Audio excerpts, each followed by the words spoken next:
Hi, I'm Rae Missigman. Welcome back to my studio. I'm excited to talk to you today a little bit about studio life and what it means for me to be an artist outside of art for work. And I think if I were to be honest, when I'm feeling the most disconnected from art, I like to get back to my roots, which is art as a hobby. And a lot of the things that I do in the creative field are not shown on social media or what I do for art as a work-related business. And so I would love to share some of that with you today. I think my roots lie in textiles. One of the very first crafts I ever did was primitive rug hooking and all of the beautiful tactile things that went along with it. The collecting of dyes and the foraging for raw wool and the dyeing the wool. I would hand strip it and then hook it into these beautiful rugs that are now all over the world with collectors. And I think fondly on those days because I think it's where my passion for color is rooted. All of that mixing and dyeing and steeping the wool in all of these colors, it really got me thinking about art in a different way.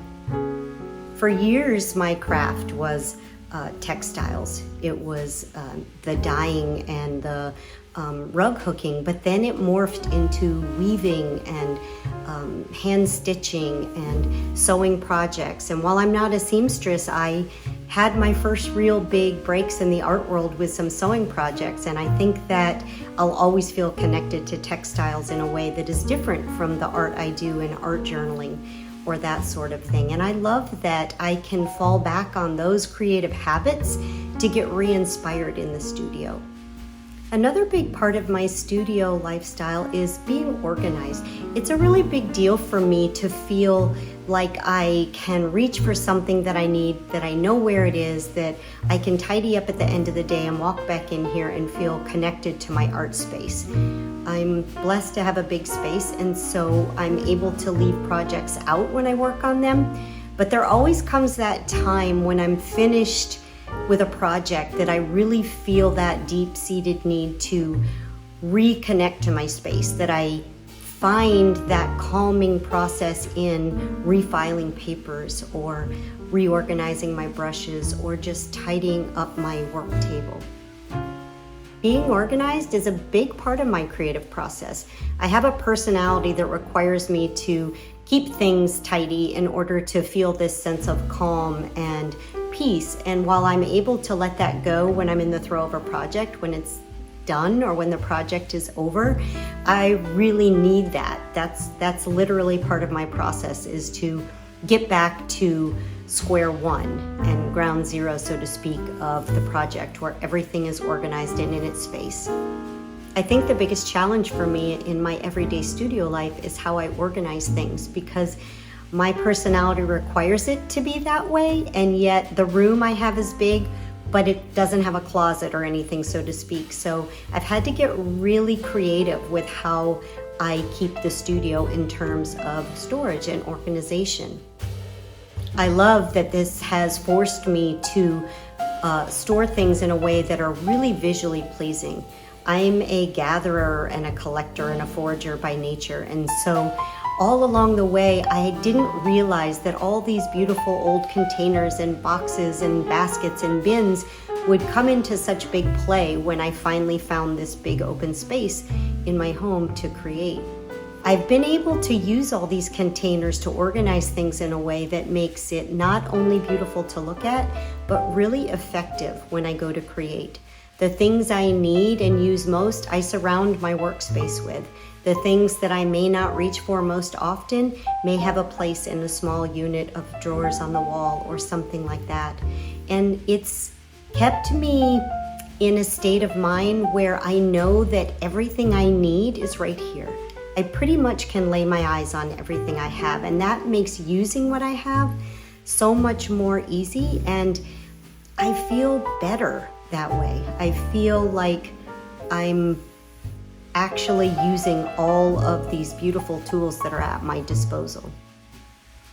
Part of how I create, I said, is how I organize. And so when I go to do those mundane jobs, it's always fun for me to leaf through the papers that I'm filing because I lay my eyes on things that are older or from my past, and a lot of times it's those pieces that spark new inspiration. I think it's so important for us to look back on old work and to keep it a part of our current studio space or our workspace, because that's our roots, that's where we came from. And I think so much can be said for how we create as artists and how we view our past as an artist, or where we all got started in our art making process. A lot of you may know that I come from a big family. I have a lot of children and I have a lot of grandchildren, and so I have chosen to create in that chaotic environment. I'm not willing to give up one for the other, and so I'm constantly surrounded with this big family and all this noise and all these little hands. And while in the beginning, as our family grew and grew, I was kind of worried about how that would affect how I create, I've learned to make it part of who I am so that I don't have to sacrifice one for the other. And in the beginning, when my family was growing, I learned to grab snippets of time, 15 minutes here or there, in order to create daily. I was so determined to make art a part of my daily studio lifestyle that I would actually set a timer for 15 minutes and I would create. And some days I'd get to go beyond that timer, and some days I would have to get up off my stool and do something else. But I was getting in the studio every day, and without even realizing it, I was creating a habit that would become a huge part of my life as my family continued to grow. Now I'm surrounded by my children's children, and I'm able to incorporate them into my lifestyle without sacrificing art, because I've trained myself all these years to work in small snippets of time, and I love that. I love that I can stop a project and devote 15 minutes to art that involves those little hands, that they can sit side by side with me and create. And in effect, I'm passing on the love of art and paint and color mixing and textiles and all those yummy things I love that are in the studio to them. And they're enjoying it so much, especially since we can do it together. There's so many things outside of the studio that are important to me that involve nature and collecting things and really putting my hands on the botanicals that are where I live and foraging for things. And I love being able to bring that into the studio. I love being so alert and my eyes so wide open everywhere I go that knowing something I see, I'll bring back to the studio to create with later. A big part of who I am is a gatherer. I love to be outside of the studio and have my eyes wide open. It's almost as if I can't do anything without looking deeper into my surroundings for something that I can take back to the studio with me. I really gravitate to all things botanical. I love leaves and flowers and buds and nuts and cones and all of those things, and I can't help but collect them wherever I am and pick them up off the ground where they've been discarded or forgotten or shaken loose from nature, and bringing those back into the studio not only gives me that element of, okay, yes, I've left the studio and I've done something outside of that I've been able to incorporate into my life, but it also gives me inspiration for projects and painting and all sorts of things. And for me, bringing those things back into the studio doesn't mean putting them into a box and waiting for the inspiration to strike.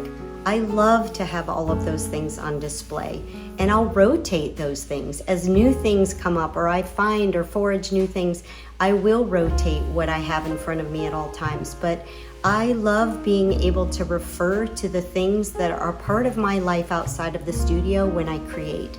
It's as if I've been able to take both worlds and merge them together, and that gives me such great satisfaction, because it all goes back to that important fact for me that I don't want to separate my personal life from my art life. I want them to be able to be woven together, just like the weavings I use, and be able to enjoy both at the same time. Many of you already know me and know that my village of sorts is a big deal to me, and I love that I'm able to create with them in the background all the time, and that I don't have to sacrifice that side of my life to be creative. My studio is a big reflection of that, It's a hodgepodge of real life and art life and things outside of both of those lives. And I think that that is why I'm so successful at being an artist in my home without sacrificing what's important to me, and that's family.